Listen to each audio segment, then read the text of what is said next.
안녕하세요. 누구나 살면서 한 번쯤은 기적이 찾아온다고 하죠.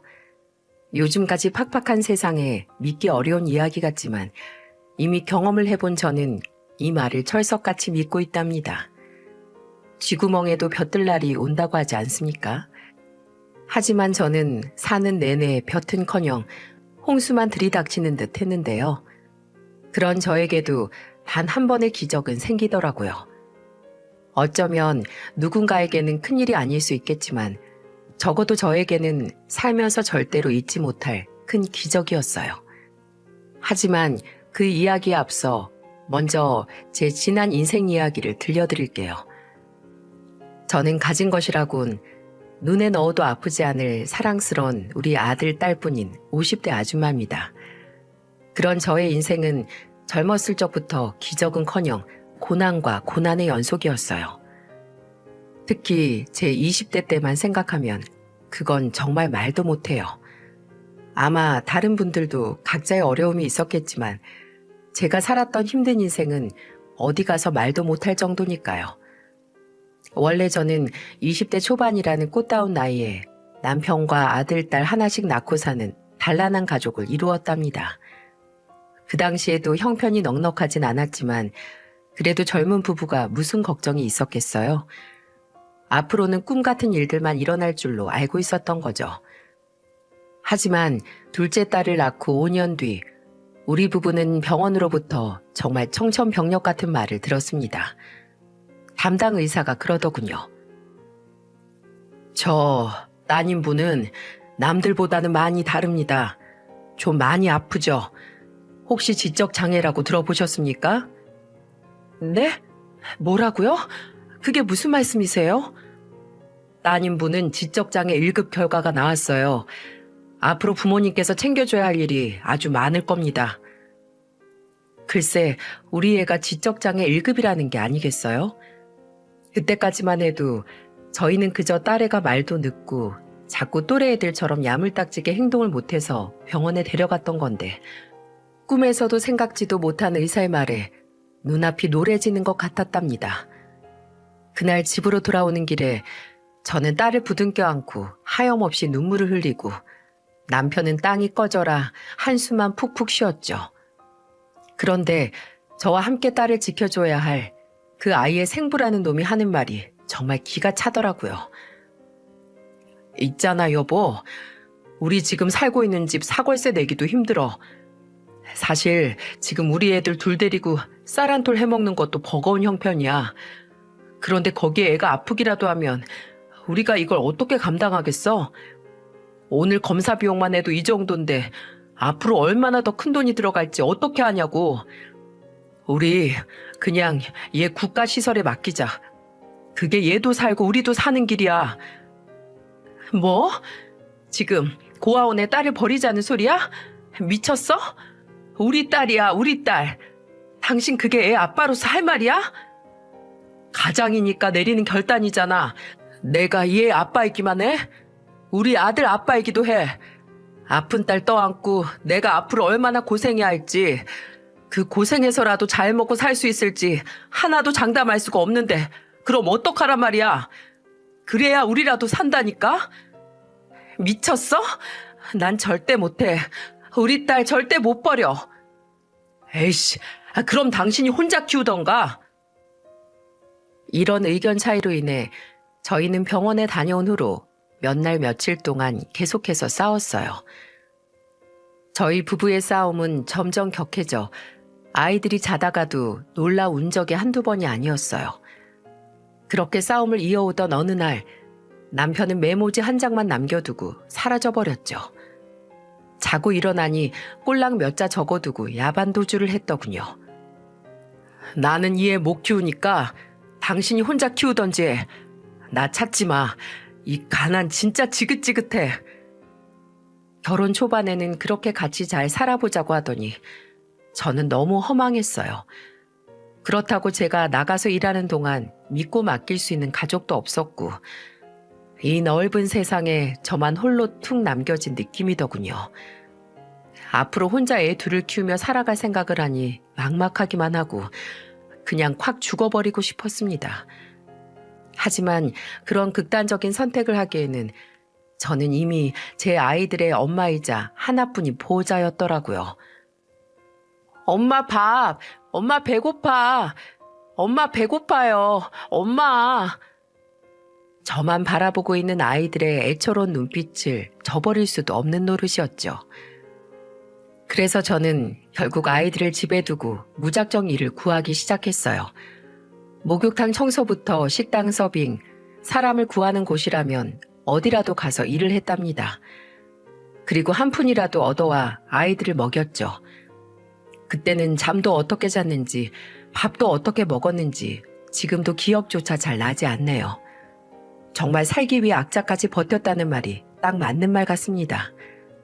그래도 상황을 인지할 정도로 나이가 있던 당시 7, 8살 되었던 아들은 제가 집에 가면 그 고사리 같은 손으로 어깨도 주물러주고 뽀뽀도 해주며 제게 많은 힘을 줬어요. 세상에 그 조그만 아이가 세숫대야에 가득 물을 담아와서 제 발을 씻기더군요. 엄마, 힘내세요. 엄마 오늘도 많이 힘들었어요? 제가 힘내게 도와줄게요. 아이고, 우리 아들, 이런 것도 어디서 배워왔어? 학교에서요. 저랑 제 동생을 낳아주시고 이렇게 힘들게 키워주셔서 항상 감사해요, 엄마. 그리고 자기 동생도 어찌나 잘 챙기는지 우리 아들만 생각하면 너무 기특하고 고마워서 지금도 눈물이 날 것 같답니다. 하지만 우리 딸은 그럴 수가 없었어요. 그건 어쩔 수 없는 일이었죠. 왜냐하면 딸은 내가 없으면 먹는 것도 씻는 것도 어디 외출하는 것까지 아무것도 할 수가 없었으니까요. 그래도 심성은 어찌나 순하고 고운지 제가 가면 항상 빵긋빵긋 웃으면서 얼마나 예쁜 짓을 많이 했는지 모른답니다. 그런데 딸애를 키우는 일은 보통이 아니었어요. 아무래도 딸아이가 다른 아이들보다 뒤처지다 보니 제가 일을 하러 간 사이 동네 아이들의 놀림거리가 되곤 했는데요. 그럼에도 불구하고 저는 시간상 도저히 제대로 신경을 써줄 수가 없었고 그때는 너무 바빠서 그 놀림의 정도가 그렇게 심한지도 몰랐습니다. 아무것도 몰랐던 저는 그저 딸아이한테는 엄마나 오빠랑만 밖으로 나가고 웬만하면 집 밖으로 나가지 말게끔 여러 번 주의를 주었는데요.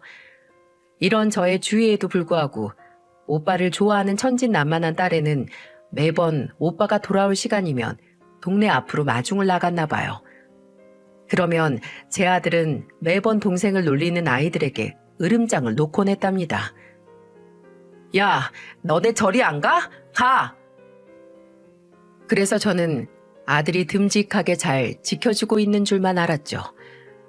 나중에 저의 이러한 안일한 마음을 뼈저리게 후회하는 일이 생기기 전까지는요. 어느 날 일이 끝나고 집으로 돌아오니 제 아들의 얼굴에 커다란 멍이 들어있는 게 아니겠어요? 아들, 얼굴에 이거 뭐야? 멍든 거 아니야? 아니야, 이거 넘어진 거야. 괜찮아. 뭐가 괜찮아? 누가 그랬어? 엄마한테 말해봐. 또 동네 애들이 괴롭혔어? 제가 계속 물어봐도 아들은 꿀먹은 벙어리처럼 좀처럼 입을 열지 않더라고요.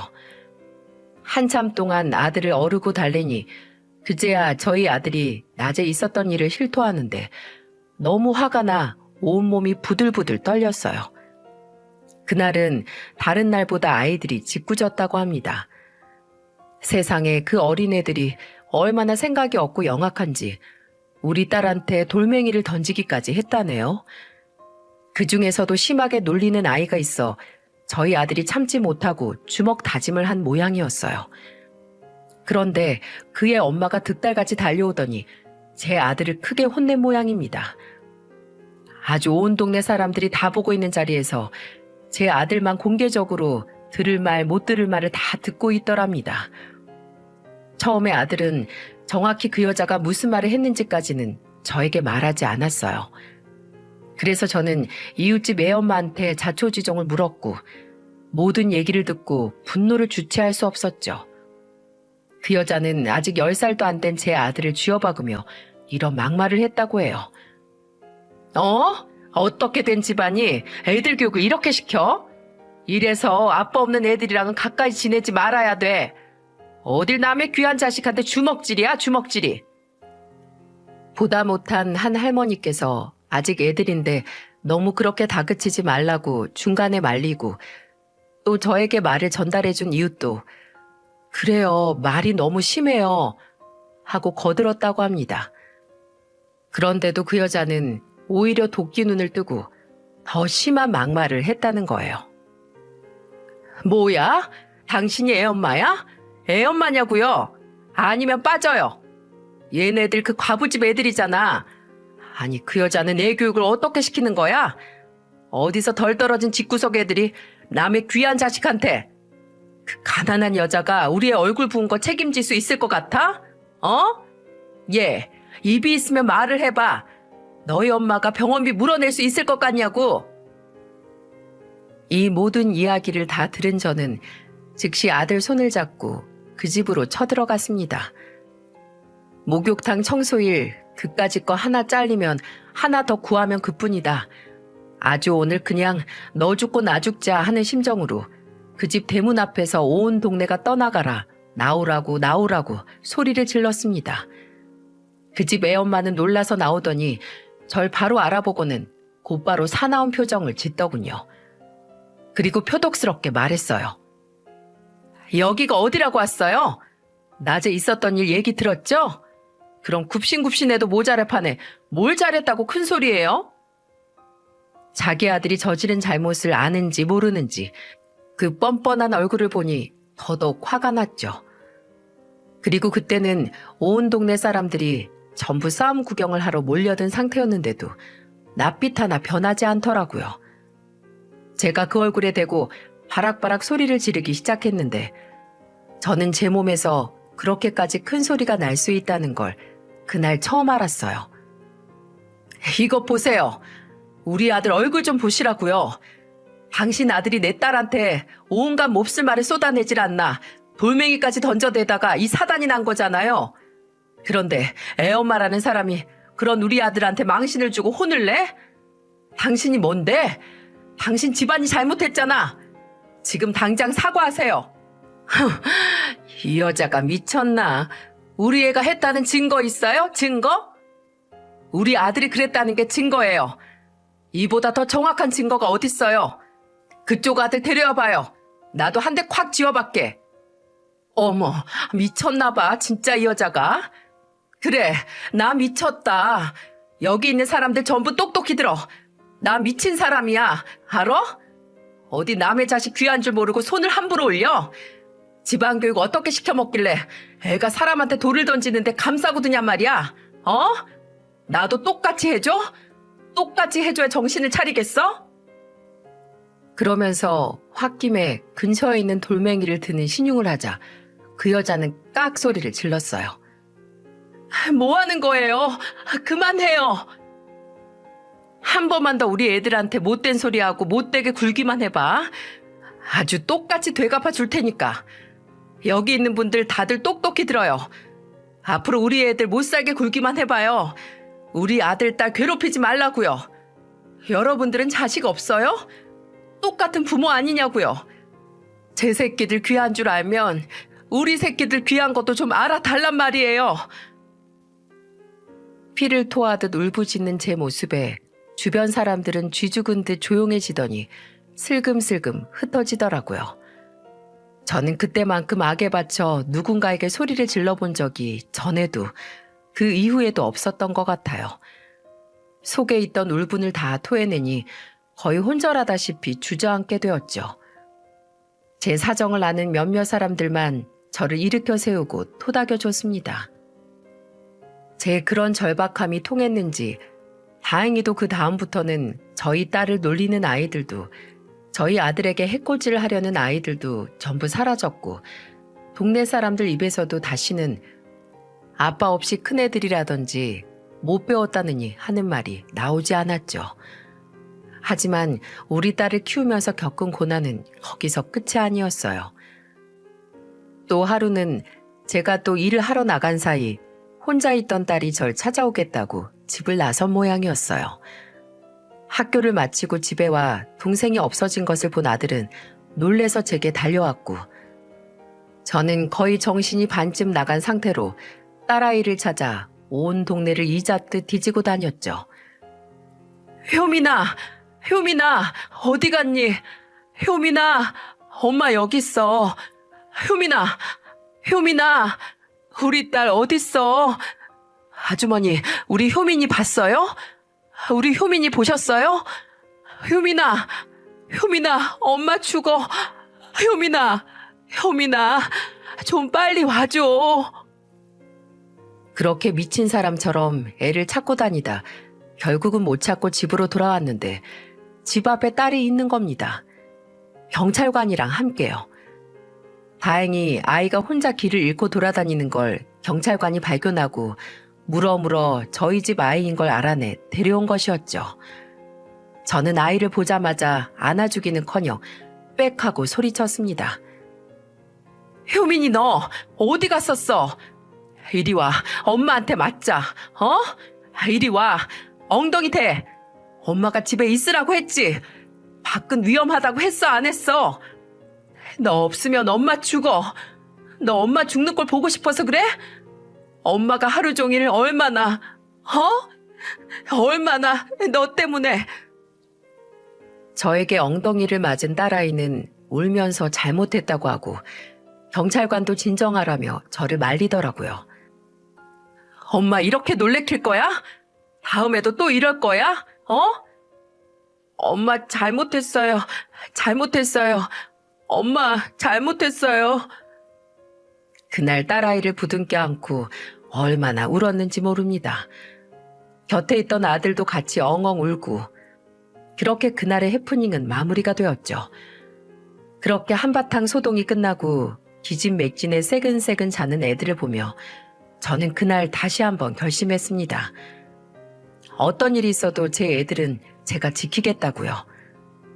다행히 마침 그때 저는 전보다는 좋은 조건으로 한 전집에서 주방일을 도맡아 할 수 있게 되었어요. 그래서 이전보다는 딸을 더 잘 보살필 수 있었지만 선천적으로 몸까지 약한 딸에는 잦은 잔병치레와 갖가지 크고 작은 사고로 제 가슴을 들었다 놨다 하더군요.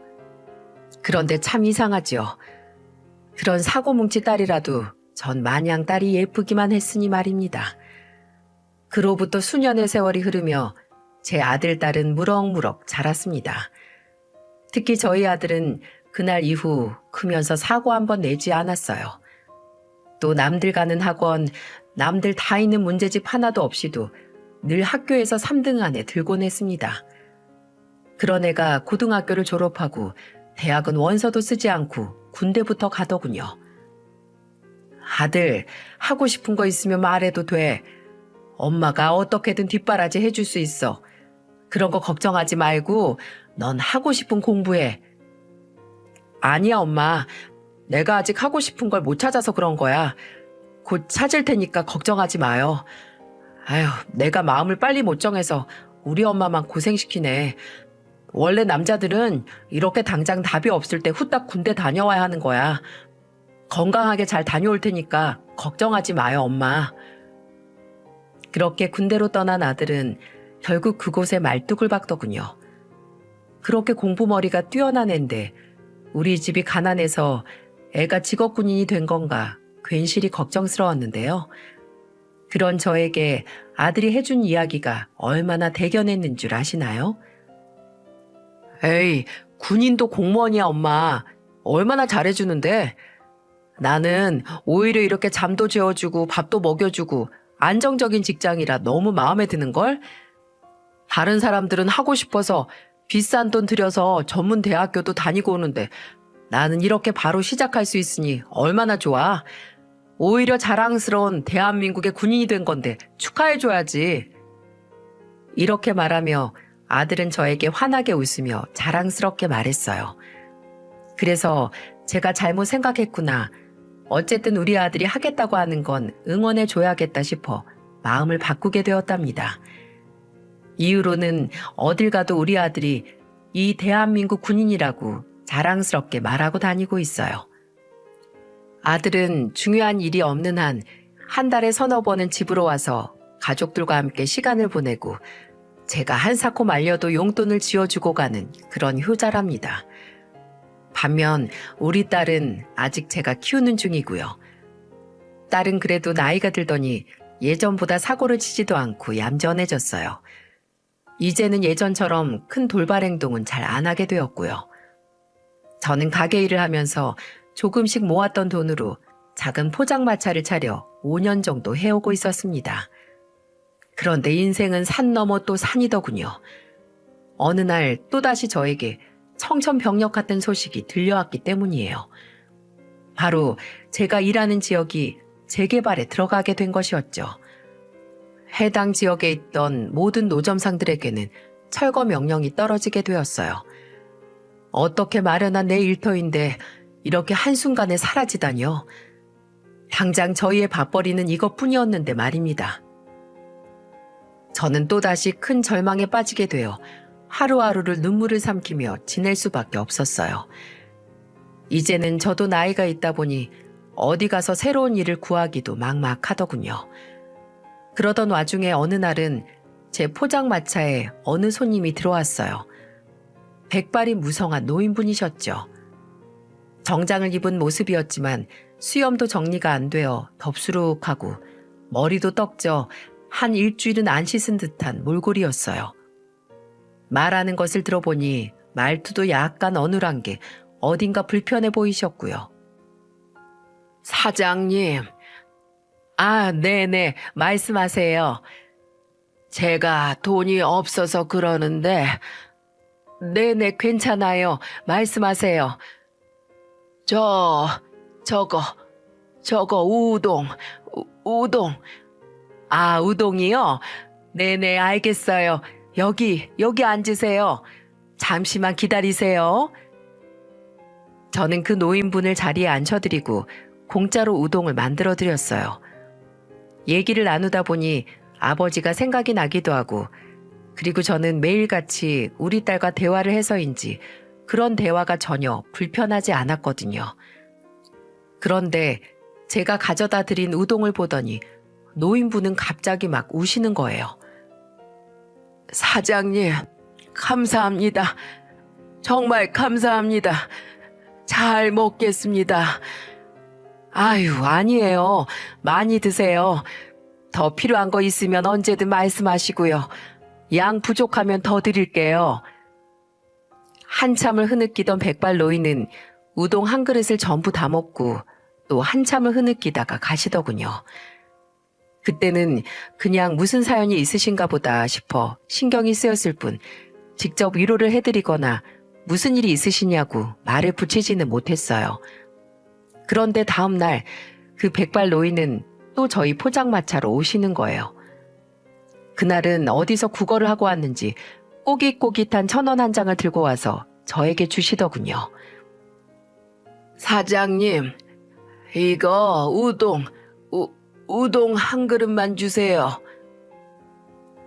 이렇게 어눌한 발음으로 우동을 주문하시면서요.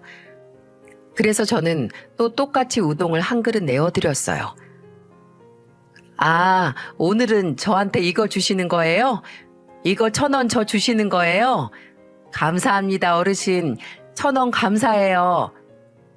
그리고 그날은 전날보다 일부러 더 많은 양을 내어드렸죠. 그 모습을 보니 저희 아버지 생각이 또 나더군요. 저희 아버지가 살아생전 한 번도 빛을 못 보시고 평생 가난에 시달리며 저 하나 바라보고 사시다가 결국 병으로 일찍 세상을 뜨셨거든요. 이날은 어르신이 맛있게 드시다가 갑자기 두리번거리면서 저에게 다가왔습니다.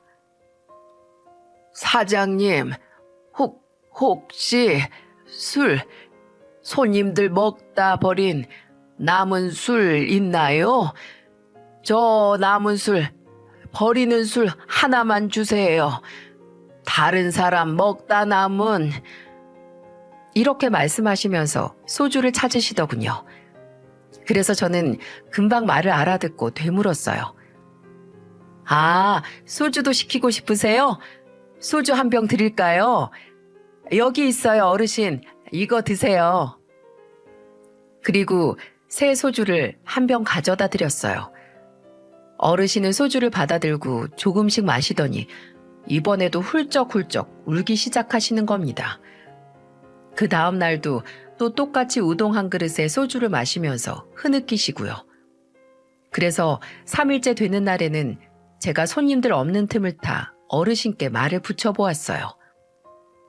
어르신, 음식은 입에 맞으세요? 괜찮으세요? 근데 왜 이렇게 우세요? 무슨 일 있으셨어요? 왜 이렇게 식사를 하면서 우세요? 먼저 간 우리 아내, 우리 딸이. 네? 아내가 너무 보고 싶어서 우리 딸 지연이가 너무 보고 싶어서. 아내랑 따님이요? 보고 싶으시다고요? 찾아드려요? 몰라요, 몰라. 내 아내랑 딸이 사라졌어요. 우리 여보, 우리 딸 찾아주세요. 우리 아내랑 딸 찾아주세요. 네? 아니 그럼 가족을 잃으신 거예요?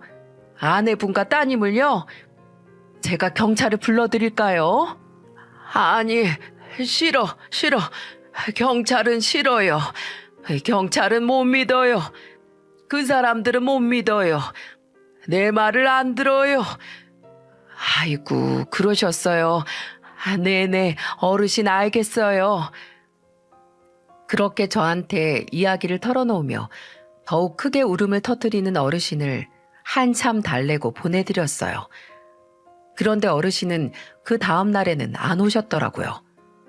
저는 저녁 8시쯤이면 찾아오시던 분이 오지 않으시니 걱정이 이만저만이 아니었죠.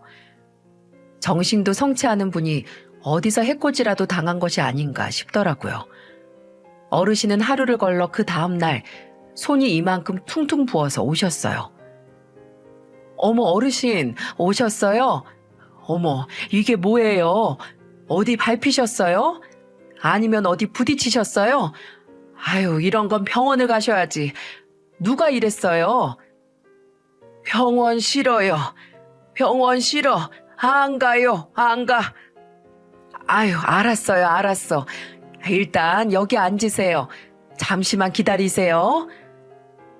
그리고 손님이 없는 틈을 타 후다닥 근처 약국에 다녀와서 간단하게 약도 발라드리고 붕대도 감아드렸죠. 만난 지 며칠 안 된 사이인데도 어찌나 속이 상하던지요. 다행히 왼손을 다치셔서 그날도 우동은 맛있게 드실 수 있었답니다. 다만 그날은 무슨 날이었는지 들어올 때부터 거나하게 취한 손님이 오시더니 어르신을 향해 큰 소리로 욕을 퍼붓더라고요. 거기 계신 손님들이 전부 다 쳐다봤을 정도로 크게요. 아이씨, 밥맛 떨어지게. 아니 누가 저런 냄새나는 노친네를 가게 안에 앉혀놨어? 술맛 떨어지게 밥상머리에서 계속 질질 짜고 있질 않나. 여봐요, 할아버지. 나가세요. 네?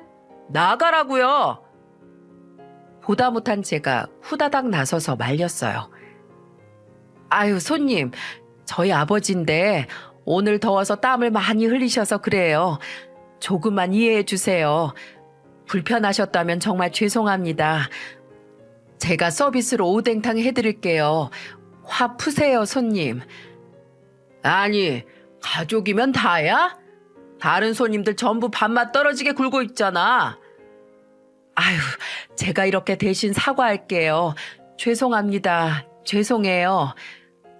아줌마는 잘못 하나도 없어.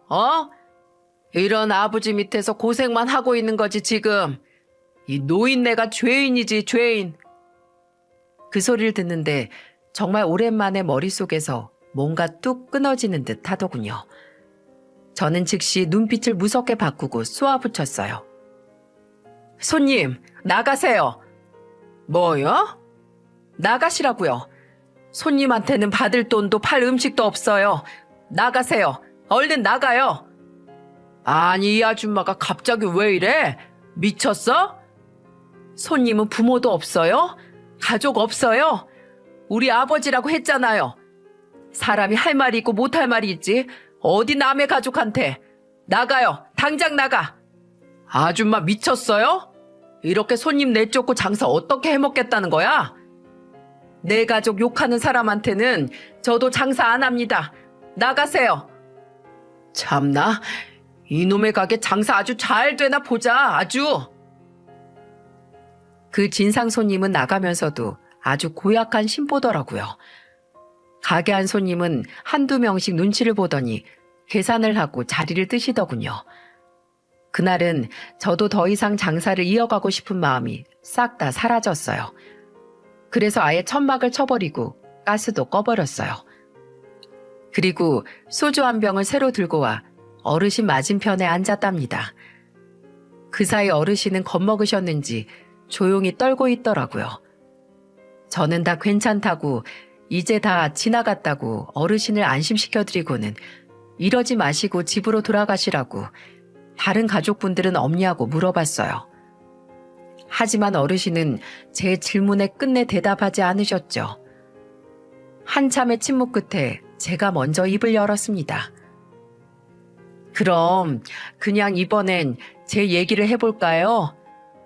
저도 뭐 인생이 그렇게 쉽지만은 않았어요. 원래는 남편도 있었던 젊은 새댁이었을 때가 있었죠. 아휴, 그런데 우리 딸아이가 다른 애들과는 다른 아이가 태어나 버린 거예요. 병원에서 그 얘기를 듣는데 아휴, 이 애를 어떻게 키우나 하늘이 노래지다가도 애 얼굴을 보면 요 조그만 게 얼마나 예쁘고 빵긋빵긋 잘 웃는지 도저히 버릴 수가 없더라고요. 남편 놈은 지 처자식 전부 내팽겨치고 도망가더군요. 그때 얼마나 죽고 싶었는지 아세요? 남편 없이 애 둘, 그것도 아픈 애까지 키우느라 손끝이 갈라지는 것도 모르고 일만 했어요. 죽고 싶을 때마다 우리 애들 잠든 얼굴 보면서 참고 또 참고 내가 죽으면 내 새끼들, 특히 우리 딸은 어떡하나 걱정이 돼서 도저히 제 손으로 명주를 끊을 수가 없더라고요. 저기 저 아이, 제가 제 딸이에요. 오실 때마다 보셨죠? 엄청 이쁘죠? 얼마나 착한 아이인지 몰라요. 마냥 똥강아지 같은 저 아이를 두고 제가 어떻게 편히 눈을 감겠어요. 정신 차리고 보니 제가 벌써 성인이 됐어요. 머리는 아직도 3살짜리지만 벌써 다 큰 성인이 되어 있더라고요. 참 웃기죠? 살다 보니 그냥 아둥바둥 살다 보니 이때까지 사라지더라고요. 그런 저의 이야기를 조용히 듣는 어르신은 그냥 하염없이 눈물만 흘리시더군요. 마치 자신의 일인 듯 우는 그분을 보면서 저도 모르게 눈물이 툭툭 떨어졌었고요. 저는 어르신을 토닥이며 이렇게 위로했어요. 네, 우세요. 울어야 될 때 못 우는 것처럼 괴로운 게 없잖아요. 그것만큼 가슴이 아픈 게 또 어디 있겠어요. 우세요, 울어. 그래야 안 될 것도 되고 그런 거죠. 속 편히 울다 가세요. 그날 어르신은 자리가 다 파할 때까지 흐느끼기만 하다 가셨답니다. 어르신은 그 뒤로도 한두 번 더 오시더니 딱 일주일째 되는 날 평소보다 심하게 과음을 하시고 정신을 못 차리고 쓰러지셨어요. 저와 제 딸의 힘으로는 어디로 옮겨드릴 수도 없고 그렇다고 아직 쌀쌀한 날씨에 어르신을 계속 둘 수도 없고 말이에요. 결국 저는 어르신이 싫어하는 걸 알았지만 어쩔 수 없이 경찰을 불러서 도움을 받을 수밖에 없었어요. 신고를 했더니 경찰이 오셔서 어르신을 모시고 가시더군요. 그리고 그 어르신은 그날 이후로 한동안 볼 수 없었죠. 그렇게 시간이 지나 시간이 조금 흐른 뒤였을까요?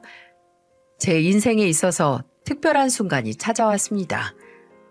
바로 항상 우리 포장마차에서 우동에 소주 한 잔 시키던 그 백발의 노인, 그 노인이 찾아왔던 순간이었어요. 어르신을 다시 만나 뵙게 된 건 포장마차 철거되기 바로 이틀 전이었어요. 저는 구청에서 통보한 철거일이 지나도 무작정 포장마차를 사수하며 지키고 있을 때였습니다. 당장 일할 곳도 돈을 벌 것도 마땅하지 않았기 때문이었죠. 바로 그때 어르신이 찾아온 겁니다. 그런데 어르신은 혼자만 계시지 않았는데요. 전에는 없던 듬직한 아드님과 함께였거든요. 그 아드님은 저를 발견하자마자 어르신께 이렇게 물었어요. 아버지, 이분이세요? 이분이 아버지 은인이세요? 맞아요? 저는 그 이야기를 듣고 깜짝 놀랐어요. 내가 은인이라뇨? 그런데 아드님은 노인분이 고개를 끄덕하자 저에게 다가와 제 손을 꼭 잡아주시더라고요. 그러면서 너무나 놀라운 이야기를 이어갔습니다. 사장님, 정말 고맙습니다. 저희 아버지 목숨을 지켜주신 은인이세요.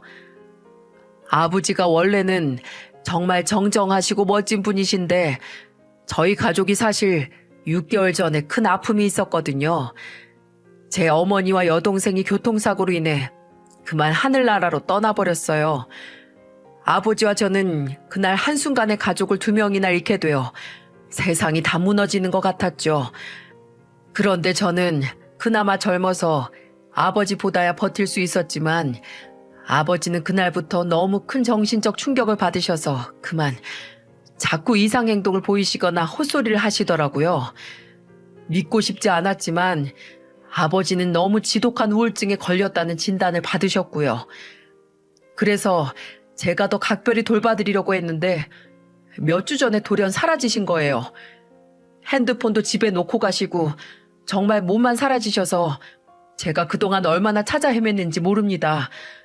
그런데 며칠 전에 사장님께서 저희 아버지를 경찰에 신고해 주셔서 겨우 찾을 수 있었어요. 정말 이 은혜를 어떻게 갚아야 할지 감사합니다. 사장님, 정말 감사드립니다.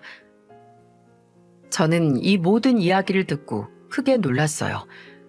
무슨 깊은 사연이 있을 거라고는 생각했지만 생각보다도 훨씬 큰 아픔이 있으셨구나 하는 생각 때문에요. 그리고 아드님은 연신 저에게 고개를 숙여 감사를 표하셨는데 저는 사실 그만한 행동을 하진 않았다고 생각했어요. 그래서 아드님을 말렸죠. 아유, 아니에요. 무슨 은인이에요. 당연히 손님이 취하셨으면 집으로 인계해드리는 게 맞는 건데요. 제가 무슨 대단한 일을 한 것도 아닌데 됐습니다. 됐어요. 저야말로 어르신께서 제 술동무도 해주시고 얼마나 좋았는데요. 그 은인이라는 말 좀 그만하세요. 전 그럴 자격 없습니다. 그런데 아드님이 이어서 하는 말은 더더욱 충격적인 이야기였어요. 아닙니다. 사장님이 제 아버지의 생명의 은인이 맞습니다. 그날 저희 아버지가 집을 나가셨을 때는 짧은 유언도 한 장 같이 적어놓고 나가셨어요. 도저히 내 아내와 내 딸을 잊을 수 없다고요. 그리고 아버지가 말씀하시기로는 그날 정말로 여기에서 마지막으로 우동 한 그릇을 먹고 바로 어머니와 여동생의 뒤를 따라가려고 했다고 합니다. 그런데 사장님께서 너무 따뜻하게 맞아주셔서 그 힘으로 겨우 버틸 수 있었다고 하셨어요. 그 얘기를 듣는데 어찌나 놀랍던지요. 아버지 말로는 사장님께서도 정말 힘들게 살아오셨고 저희 아버지한테도 끝까지 사시라고 어떻게든 사라진다고 하셨다는데 그 말이 맞으신가요?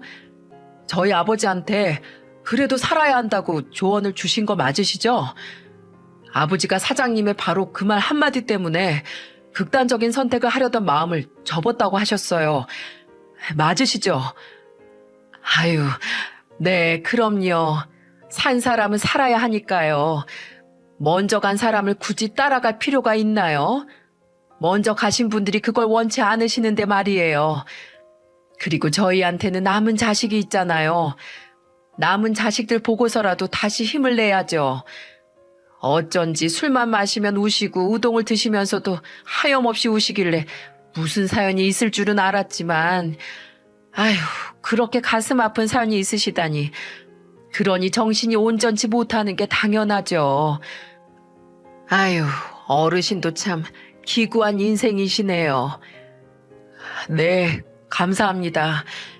저희 아버지한테 그렇게 말씀해 주셔서 정말 감사해요. 저는 하마터면 어머니와 여동생을 잃은 지 1년도 안 돼서 또다시 아버지를 잃을 뻔했어요. 저희 아버지한테 다시 살아갈 힘을 주셔서 정말 감사합니다, 사장님. 사장님은 정말 제 아버지의 생명의 은인이 맞으시군요. 그러면서 그 아드님은 또다시 90도로 인사를 하면서 제 손을 잡아주었어요. 그리고 수차례 감사 인사를 표하시고는 자리를 떠나셨죠. 세상에 나만큼이나 기구한 삶을 사시는 분이 또 있구나 싶어 어찌나 걱정이 됐는지 몰라요.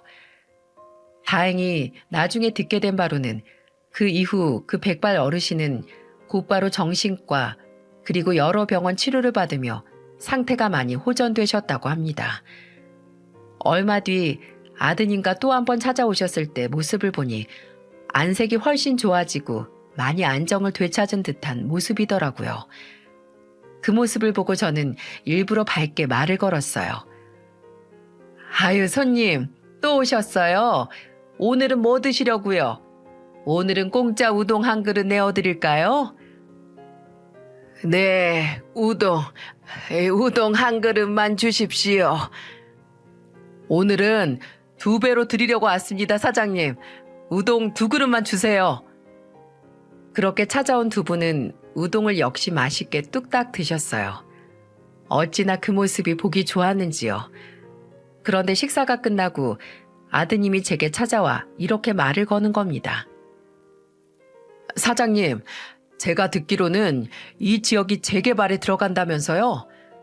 그래서 여기 점포들 전부 철거해야 한다고 들었는데 맞나요? 제가 알아본 날짜는 이미 지난 것 같은데. 네, 맞아요. 구청 직원이 이미 여러 번 왔다 가긴 했는데 저희야 일단은 먹고 살 길이 이것밖에 없으니까 버티고 있는 거예요.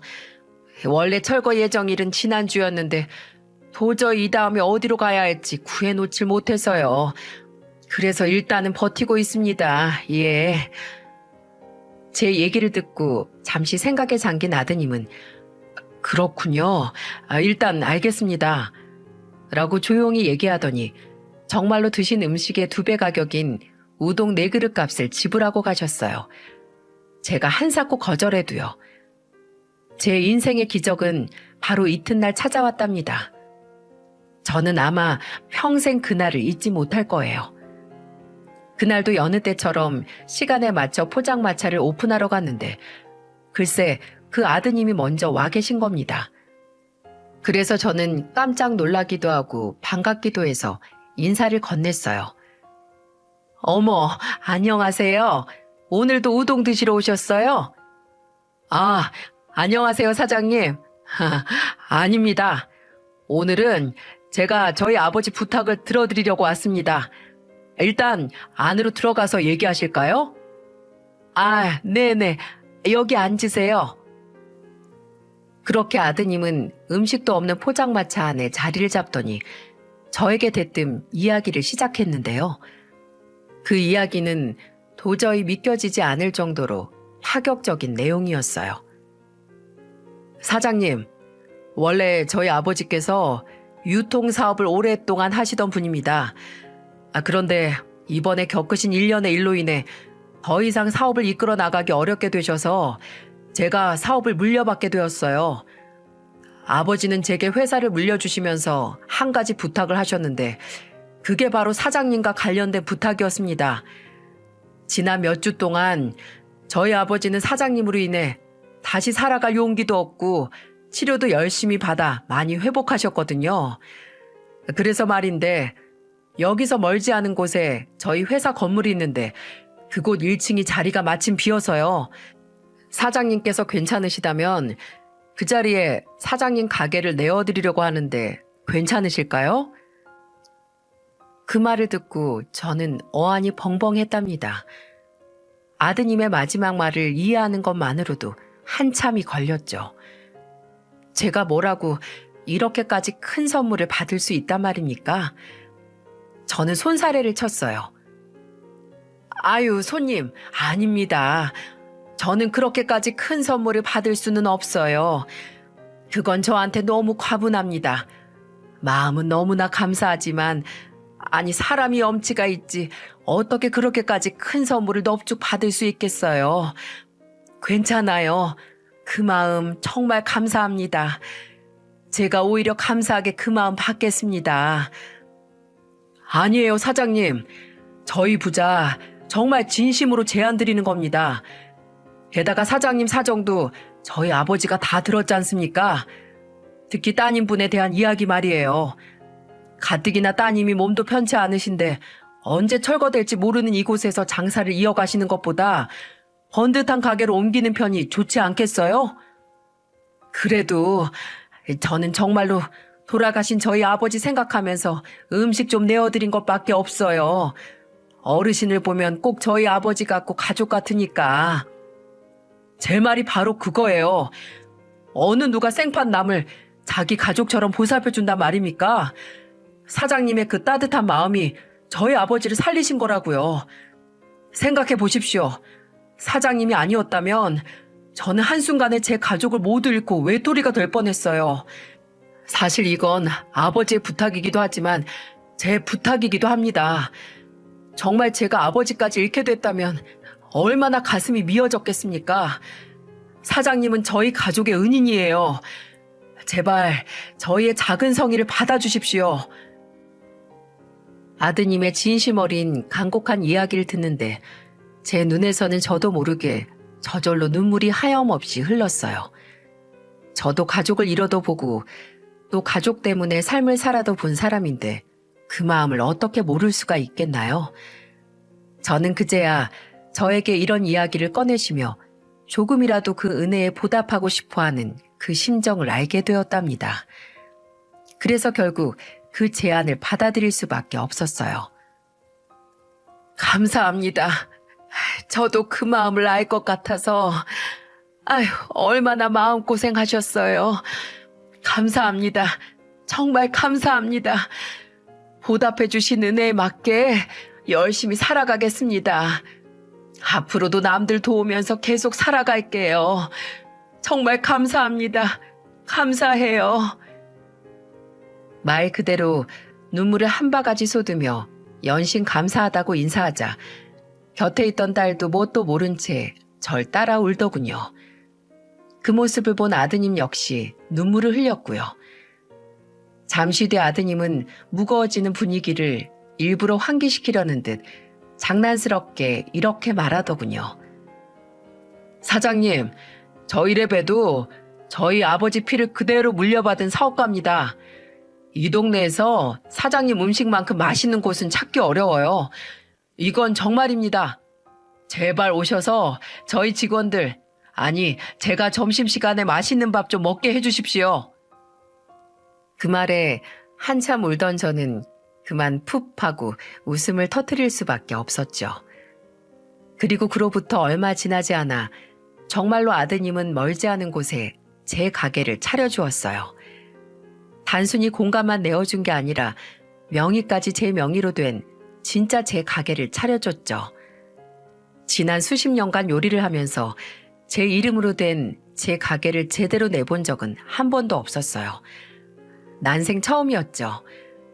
개업을 하는 날 얼마나 감정이 북받치던지 또 한 사발 눈물을 쏟을 수밖에 없었답니다. 제게 이야기했던 것처럼 아드님은 정말로 저희 가게에 자주 오셔서 맛있게 점심을 드시고 가셨어요.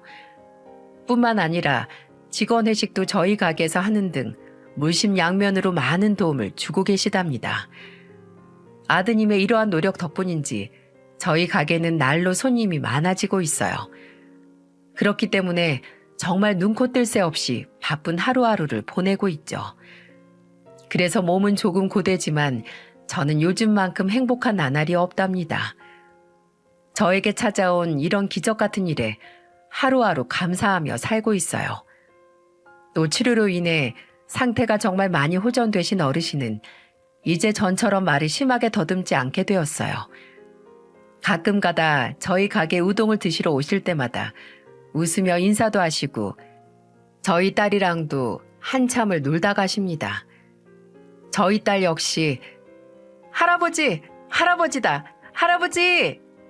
하며 어르신이 올 때마다 얼마나 좋아하면서 반기는지 모릅니다. 왜 사람이 고운 일을 하면 고운 밥 먹는다고 하질 않습니까? 아마 제 인생을 빗대어 한 말이 아닌가 싶습니다.